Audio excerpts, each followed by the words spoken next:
This week we're bringing you an episode from The Hope, CBN's documentary on the founding of the Jewish state. Just more than 100 years ago, Tel Aviv behind me was basically just sand dunes.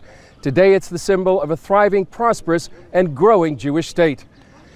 In the beginning of the 20th century, a new Jewish national movement was growing here in the land of Palestine, in a land still controlled by the Ottoman Turks. But world events were shifting quickly, and the Middle East was about to change hands. The Jewish people were about to get something they had waited nearly 2,000 years for, the promise of a home in the land of Israel, secured by one of the most powerful nations on earth.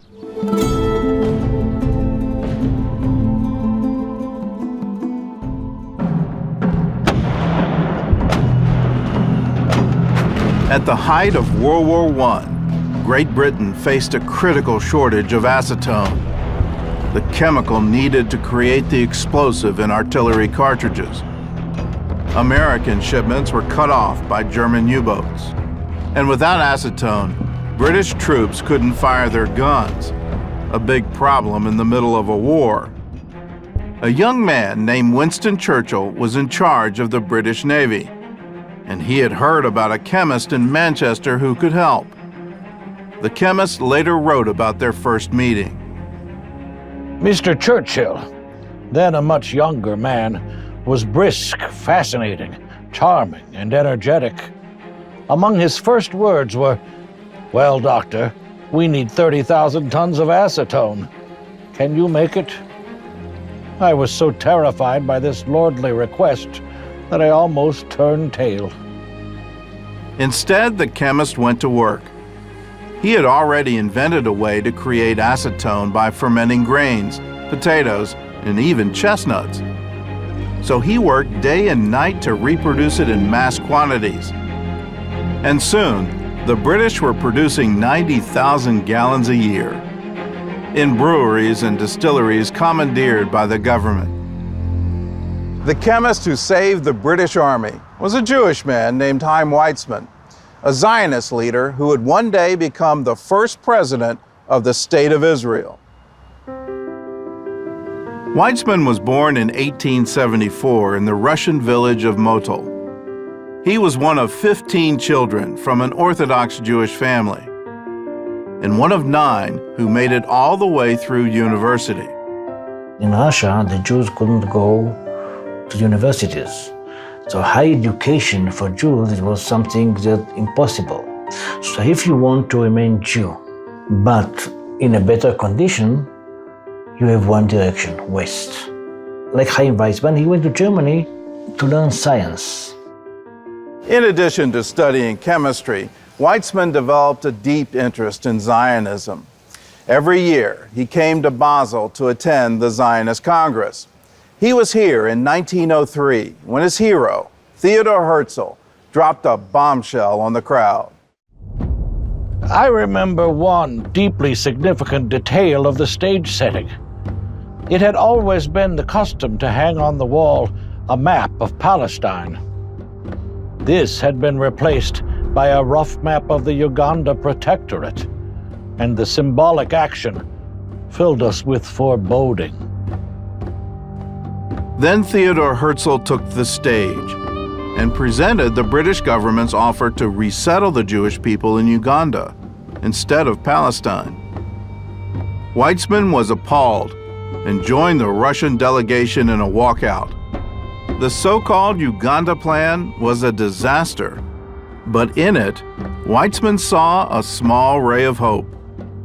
On the other side, he said, well, something very interesting happened here. Who is behind this proposal?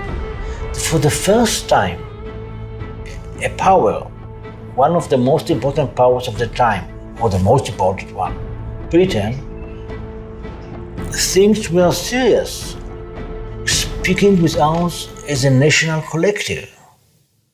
This is something that never happened before.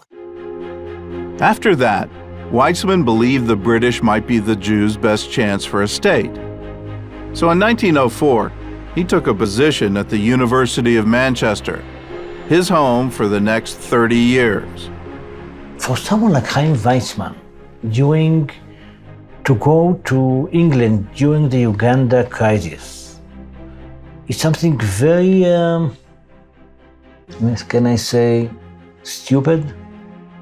If you want to be a leading Zionist, leader, so please stay in Paris, or in Vienna, or Berlin, or Geneva, but to go to Manchester, it's, who heard about Manchester? It's like you exile yourself. Especially someone like Weizmann, who wanted to be a Zionist leader. And this is what he wanted to be. He didn't want to be a big scientist.